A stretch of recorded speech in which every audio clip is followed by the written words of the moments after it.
আমরা আবারও এসলাম আপনাদের সামনে। তবে এবার যে জিনিসটা নিয়ে কথা বলবো, এটা বিশেষত আমাদের চিকিৎসকদের জন্য আমি এই ব্যাপারটা আজকে কথা বলতে চাচ্ছি। আমাদের দেশে যে চিকিৎসকরা আছেন যারা বার্ন বা বিভিন্ন উর্নিয়া কাজ করেন তাদের ব্যাপারে। এখানে একটা জিনিস দেখেন, একটা ড্রেসিং ম্যাটেরিয়াল যখন একটা মানুষ পুড়ে যায়, সে যদি আমরা যে ভাগ করি পুরাটাকে, কেউ বলে first degree, second degree, third degree, fourth degree, আর আমরা বলি epidermal burn, superficial partial thickness burn, deep dermal burn, আর একটা হচ্ছিল ডিপ বার্ন। 4 ভাগে ভাগ করি আমরা। তো যেটা ইপিডার্মাল, এবং ইপিডার্মালে কিছু লাগে না, শুধু ঠান্ডা পানি দিলে যখনই মানুষ রোদে যায় তখন এটা হয়। এবং যদি রোদে লাগে, লাল হয়ে যায়, জ্বলনি হয়, ঠান্ডা পানি দিলে এবং সানলাইট কিছুদিন অ্যাভয়েড করলে এটা আস্তে আস্তে ঠিক হয়ে যায়। দেখা যায় যে প্রধানত এটা মাথায় এবং মুখে হয়। দেখা যায় যে এটা কিছু আস্তে আস্তে এপিডার্মিস কিছুটা চামড়া উঠে যায়, তারপর ঠিক হয়ে যায়।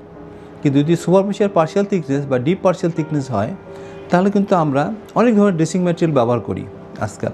কেউ কেউ কোলাজেন ব্যবহার করে, কেউ হাইড্রোকোলাইড ব্যবহার করে। কিন্তু আমরা বাংলাদেশে এই একটা ম্যাটেরিয়ালস অ্যাটমিক এনার্জি কমিশন তৈরি করছে, এটা অ্যামনিওটিক মেমব্রেন।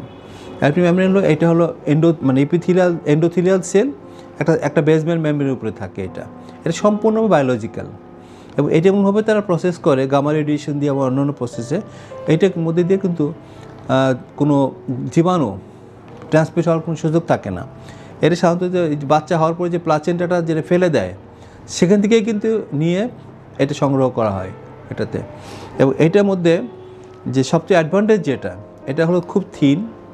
প্রথম দিন একটা যদি পুড়ে যায় তখন দেখা যায় অনেক এক্সুডেশন হয়, পানি বের হয়ে আসে। আমরা সাধারণত তখন এটা ব্যবহার করি না, প্রথম 1 দিন বা 2 দিন ব্যবহার করি না। কিন্তু থার্ড ডেতে যখন দেখা যায় যে রক্ত থেকে পানির মতো যে বের হয়, আমরা বলি এক্সুডেট, যে প্লাজমাটা, সেটাও প্লাজমা বের হয়, এক্সুডেট বের হয়ে যায়। সেইটা যখন কমে যাবে তখন আমরা যদি একবার লাগাই দিই এটা মুখে, এরকম লেগে থাকবে। লেগে থাকা পর্যন্ত যখন 3 দিন বা 2 দিন পর পর আমরা জাস্ট ইন্সপেকশন করি উনটা, যদি দেখে যে কোথাও এটা লাইসিস হয়ে গেছে, মানে গলে গেছে ড্রেসিংটা, তখন কিন্তু আমরা সেখানে এটাকে আবার একটা রিপ্লেস করে দেই। কিন্তু দেখা যায় যখন ঘাটা শুকায় যায়, অটোমেটিকলি এটা উঠে যায়। ঘাস শুকাবে, এটা উঠে যাবে। এটাকে এটা পেইন ফ্রি, কোনো পেইন নাই, এবং লেস এক্সপেন্সিভ। এই যে একটা বড় একটা ড্রেসিং ম্যাটেরিয়াল, যেটা 6 সেন্টিমিটার বা 10 সেন্টিমিটার, এর দাম হলো 80 টাকা।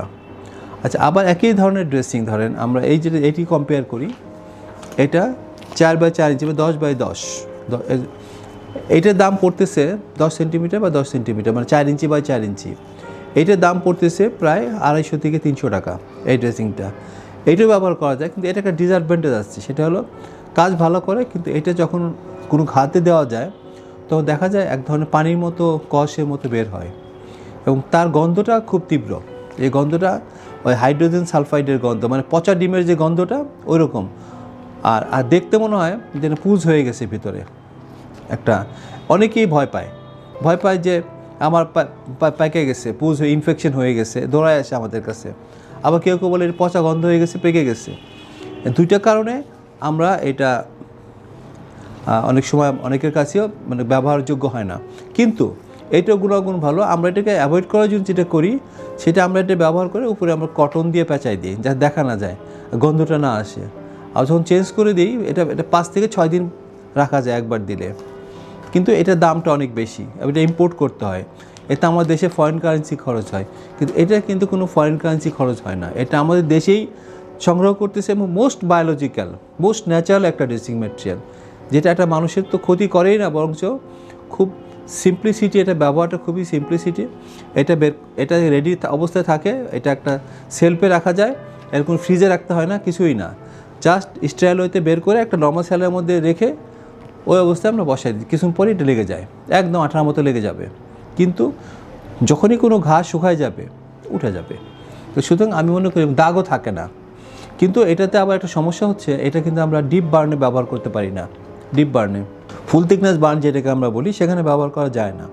কিন্তু আমরা আবার স্কিন গ্রাফটিং আমি ব্যবহার করে দেখছি, যে স্কিন মেশ করার পরে যে স্কিন আমরা বসাই, তার উপরে আমরা এটা কিন্তু বসাই দিতে পারি। তাহলে দেখা যায় যে পেশেন্টের বডির থেকে বডি ফ্লুইড, ইলেকট্রোলাইট লসটা কম হয়, এবং ঘাটাও তাড়াতাড়ি শুকায় যায়।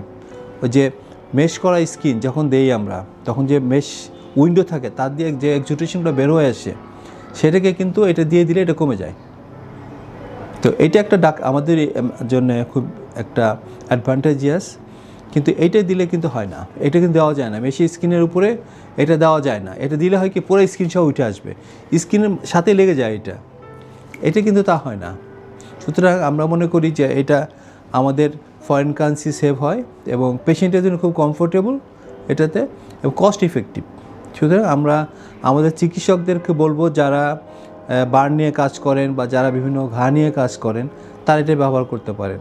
তবে একটা কথা, কিন্তু আপনার কিন্তু একটা গভীর ক্ষত থাকে সেখানে কিন্তু এটা দিলে কিন্তু সে কাজ হবে না, কারণ গভীর ক্ষতের জন্য এটা না। তবে অ্যাটমিক এনার্জি কমিশন এটা কাজ করছে, তারা এটাকে জেল আকারে তৈরি করার চেষ্টা করছে এবং এটার মধ্যে তারা জিঙ্ক ইমপ্রেগনেটেড করে দেওয়ার চেষ্টা করতেছে। আমাদেরকে তারা জানিয়েছে যে তারা শীঘ্রই এটাকে জিঙ্ক ইমপ্রেগনেটেড করবে এবং একটা জেলের মতো তৈরি করবে। যদি তাই করে তাহলে কিন্তু সেই সমস্ত ক্ষেত্রে কিন্তু ডায়াবেটিক উন্ড বা ডিপ উন্ডে কিন্তু আমরা তখন ব্যবহার করতে পারবো। ধন্যবাদ। আপনাদের স্বাস্থ্য বিষয়ে সচেতন করার জন্যই আমাদের এই আয়োজন। তাই প্রতিনিয়ত স্বাস্থ্য বিষয়ে বিভিন্ন টিপস পেতে আমাদের চ্যানেলটি সাবস্ক্রাইব করুন এবং বেশি বেশি লাইক ও শেয়ারের মাধ্যমে সবাইকে আমাদের সঙ্গে সংযুক্ত হবার সুযোগ করে দিন।